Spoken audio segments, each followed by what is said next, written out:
সকলকে জানাই শুভ শারদীয়ার আন্তরিক প্রীতি, শুভেচ্ছা ও ভালোবাসা। এই মুহূর্তে আমরা দাঁড়িয়ে আছি বাঘাযতীন বিবেকানন্দ মিলন সংঘ পরিচালিত পুজো প্যান্ডেলের সামনে। আসুন আমরা এক ঝলক এই মণ্ডপ সজ্জাটা দেখে নিই।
এই মুহূর্তে আমরা বসে আছি বাঘাযতীন বিবেকানন্দ মিলন সংঘ পরিচালিত পুজো কমিটি।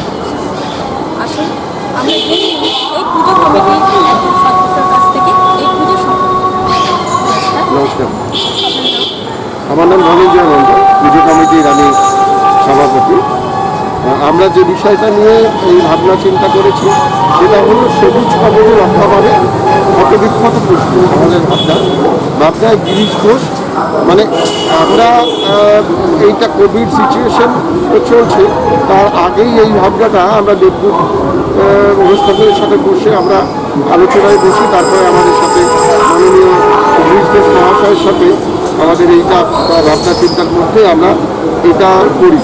এটা যে আমফান হয়েছে তারপরে ভাবনা হয়েছে বিষয়টা তা নয়। আসলে এই বিষয়টায় ম্যানগ্রোভ কেটে যেভাবে হয়ে যাচ্ছে, মানে কেটে ফেলা হচ্ছে, তাতে কিন্তু প্রতিটা শুধুমাত্র সুন্দরবন অঞ্চলের মানুষের তা নয়, সম্পূর্ণ কলকাতার মানুষও কিন্তু আগামী 30 বছরের মধ্যে যদি ম্যানগ্রোভ যেভাবে ভেরি তৈরি হচ্ছে, তাতে কিন্তু ম্যানগ্রোভ যেভাবে পুকুরে ফেলে দেওয়া হচ্ছে, তাতে 20 বছরের মধ্যে বিশেষজ্ঞরা বলছেন কলকাতা জলতলায় ভেসে যাচ্ছে। তো সেই ক্ষেত্রে এই ভাবনা চিন্তাটা আমাদের মধ্যে আসে। আপনারা দেখেছেন ঢুকে যখন দ্বার দিয়ে প্রবেশ দ্বার দিয়ে ঢুকছেন আমাদের তো অ্যাক্টিভিটিসগুলো দেখেছিলেন। পাশাপাশি যদি আমরা বলি কাল্পনিক একটা সুন্দরবন, তারপরে যখন এগিয়ে আসছে ব্রিজের মধ্যে বাঁ দিকটায় দেখা গেছে যে আলনা রয়েছে, সিংহাসন টিকাসন রয়েছে, অর্থাৎ ঘরটা ভেঙে পড়ে আছে। আচ্ছা, এই মুহূর্তে কোভিড-19 পরিস্থিতিতে আপনার পুষ্পাঞ্জলি ব্যবস্থা কীভাবে করেন? একটা মূল্যবান প্রশ্ন করেছেন। আসলে আমরা সম্প্রতি একটা খুব বড় মিটিং করেছি, আমাদের যত মহিলা আছে তাদের নিয়ে মিটিং করে আমরা সিদ্ধান্তে কীভাবে কিছুতেই আসতে পারছিলাম না যে 400-450 মানুষ এখানে কী করে অঞ্জলি দেবে। বাস্তবিক যে ওইটুকুন জায়গায় যদি অঞ্জলি দেওয়া হয় 15 বা 20 জন করে, তবে কিছুতেই সম্ভব না, রাত্রি হয়ে যাবে। আপনারা জানেন যে অষ্টমীর পুজোর পরেই সন্ধি পুজো একটা চলে আসে, সেটা খুব শর্ট টাইমের মধ্যে হয়। তো আমরা যদি লাইন করে দাঁড়াই তবে সম্ভব নয়। আমরা মিটিং করে একটা সিদ্ধান্ত নেই, সেই সিদ্ধান্তটা হলো যে এবছর অঞ্জলি আমরা মাইকের মাধ্যমে এবং ফেসবুকে ডিজিটালি আমরা করব। অর্থাৎ সারা পাড়ায় আমরা মাইক লাগিয়ে দিয়েছি, মাইকের মাধ্যমে আমাদের পুষ্পাঞ্জলি হবে। পুষ্পাঞ্জলি মানে ঠাকুরের যে ফুলটা, সেই ফুলটা পর্যন্ত নিজের সবাইকে কিনতে হবে এবং তার যে ঠাকুর আছে, ঠাকুর তো আলাদা নয়, ঈশ্বর কখনো আলাদা নয়, তার ঈশ্বরের পায়েই সমর্পণ করবেন, তবেই মা তুষ্ট হবেন। শুধু এটা নয়, আপনাকে বলি আমাদের এবছর সিঁদুর খেলা বন্ধ রেখেছি। পাশাপাশি একটা বড় ফ্যাক্টর, সেখানে আমরা কিন্তু মাকে বরণ করবে আমাদের পাড়ার একজন সিনিয়র মহিলা। এইভাবেই কিন্তু আমরা এই সিচুয়েশনটাকে ট্যাকেল করছি। আমরা চাইছি যে একটা মানুষের, আমাদের কেন কোনো সব ক্লাব ভীষণভাবে দায়বদ্ধ, সব ক্লাব ভীষণভাবে সচেতন। তাই সব ক্লাবের হয়ে আমি পক্ষ থেকে বলছি, এই পরিস্থিতিতে একটা লোকের যেন আর না বাড়ে সেই দিকে সব ক্লাব দৃষ্টি রেখেছে। আপনারা প্রবেশ পথেই আমাদের দেখেছেন, আমরা কিন্তু যা বিধিনিষেধ, সব বিধিনিষেধ মেনেই এগোচ্ছি। আচ্ছা, পুজো সম্বন্ধে এত কিছু শুনলাম তাতে আপনাদের পুজোর খরচ হয়েছে না কমেছে না আগের মতোই আছে? আপনারা কি সামাজিক কোনো ব্যবস্থা করেছেন? ভালো প্রশ্ন। সেটা হচ্ছে যে পুজোর বাজেট এবছর তো অনেকটাই কমেছে। শুধু তাই নয়, এইবার নয়, আমরা প্রত্যেক বছর কিন্তু এই পুজোর বাজেট থেকে শুধু পুজো করি না, আমাদের সামাজিক একটা দায়বদ্ধতা রয়েছে। আমি সবসময় যে কথা বলে এসেছি, আজও বলছি, যে রাজনৈতিক দল অবশ্যই হেল্প করে, সেগুলো বিষয়, কিন্তু একটা ক্লাব তাদের সমাজের প্রতি যে দায়বদ্ধতা থাকে আর কোনো সংগঠনের সেই দায়বদ্ধতা থাকে না। আজকে কিন্তু আমফানের সময়, করোনার সময় যেভাবে আমরা ঝাঁপিয়ে পড়েছিলাম তার নিদর্শন কিন্তু আপনারা আমাদের দুপাশে দেখতে পেয়েছেন। পাশাপাশি এই পুজোকে উপলক্ষ করে সামান্য বাজেট, 3.5 লক্ষ টাকা বাজেটের মধ্যেও আমরা কিন্তু 61 জন বাচ্চাকে, সুন্দরবনের 61 জন বাচ্চাকে আমরা জামা কাপড় দিয়েছি এবং 20 জন মহিলাকে আমরা কাপড় দিয়েছি। শুধুমাত্র এই নয়, আরও অনেক সামাজিক দায়বদ্ধতার যে নিদর্শন আপনারা দেখেছেন, সেই নিদর্শন কিন্তু আগামী দিনে আমাদের চলবে। এবং আমরা এই মুহূর্তে আমাদের 17 জন থ্যালাসেমিয়া পেশেন্ট আছে, যাদের খরচা বহনটা আমরা করি। পাশাপাশি আমরা ডায়ালিসিস পেশেন্ট আছে 5টা, একটা বিরাট অঙ্কের টাকা, সেই পেশেন্টের খরচাটা আমরা চালাই। পাশাপাশি আমরা মেডিকেল পড়ুয়া মহিলা পর্যন্ত 1 to 9, 9, 10 নয়, সে তো আছেই, মেডিকেল পড়ুয়া পর্যন্ত আমাদের এখানে সেই খরচাগুলো আমরা চালাই। ফ্রি ওষুধ আমরা দেই। এই কাজগুলো কিন্তু সামাজিকভাবে আমরা সবসময় করে আসি। শুধু তাই নয়, প্রত্যেক মাসে 2টো করে মেডিকেল ক্যাম্প করি। তাই সামাজিক দায়বদ্ধতা আমি মনে করি আমার ক্লাবের মতো প্রত্যেক ক্লাবেরই আছে, এটা নতুন কিছু। এই মুহূর্তে আমাদের ঘোষণা তো সবে শুরু হয়েছে, আজ মহাষষ্ঠীর সন্ধ্যে। তো এই মুহূর্তে আমরা 9টা পুরস্কারে ঘোষিত হয়ে গেছি, 9টা পুরস্কার পেয়ে গেছি এবং এখনও 7টা পুরস্কারে ঘোষিত হয়েছি। সেই পুরস্কারগুলো আমাদের কাছে এখন পর্যন্ত এসে পৌঁছায়। আর মহাষষ্ঠীর সন্ধ্যে সবে, এরপরে আমরা অনেক পুরস্কার পাবো। সবচাইতে বড় পুরস্কার যেটা, সেটা হলো মানুষের পুরস্কার।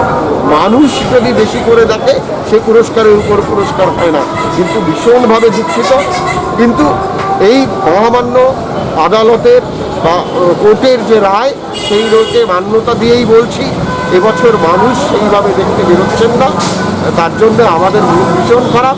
তবুও এই রায়কে আমরা স্বাগত জানাচ্ছি। বাঘাযতীন বিবেকানন্দ মিলন সমিতির সকল সদস্যকে অসংখ্য ধন্যবাদ এবং এত সুন্দর একটা কিছু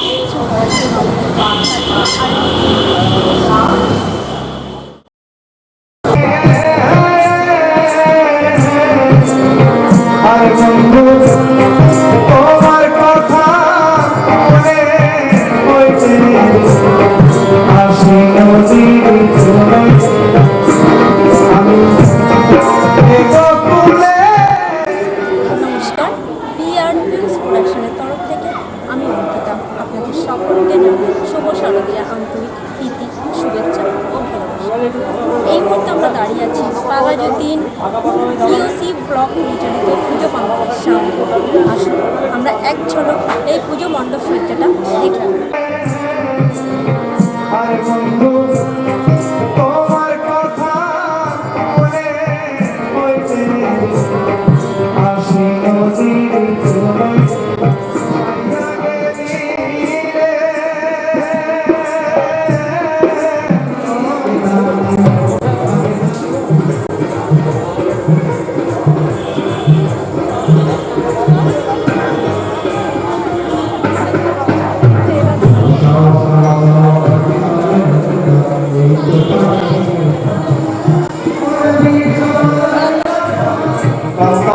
পারি না তার সঙ্গে ভাঙা নৌকায় ওঠে জল নদী করে কলকল পারি না তার সঙ্গে নদী নৌকাবিনী সাগর বাঁকে বাঁকে ওঠে না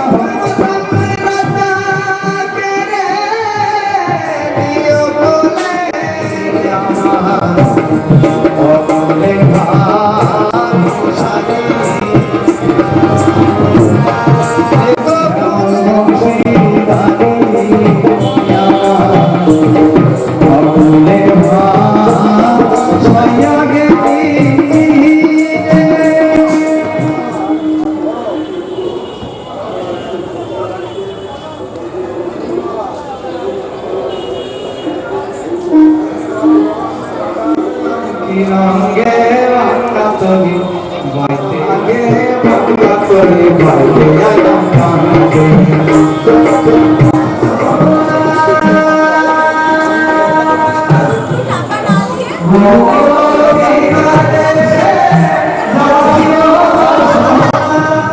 সেখানে হিংসা নিন্দা কামের গন্ধ হিংসা নিন্দা।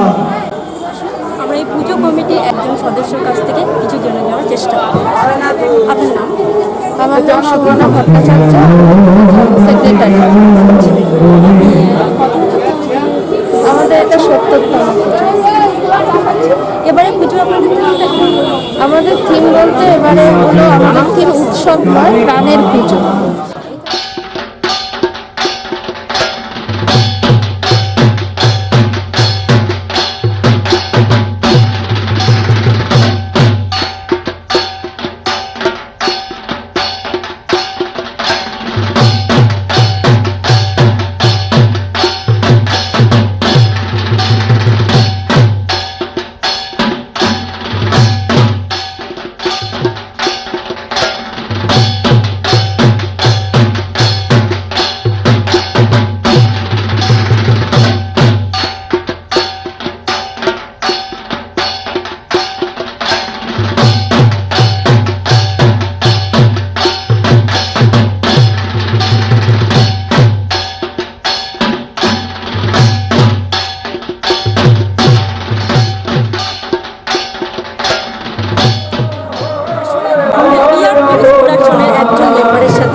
নমস্কার, আমি একজন বিআর ফিল্মস প্রোডাকশনের সদস্য। আপনারা এতক্ষণ যে ভিডিওটি দেখলেন, যদি আপনাদের ভালো লেগে থাকে দয়া করে লাইক করবেন, শেয়ার করবেন এবং সাবস্ক্রাইব করবেন। ধন্যবাদ। এবার আপনাদের সঙ্গে আমি পরিচয় করিয়ে দিই শ্রী বাবলু দে। আমি আপনাদের সকলকে শুভ শারদীয়ার আন্তরিক প্রীতি শুভেচ্ছা ও আমার অসংখ্য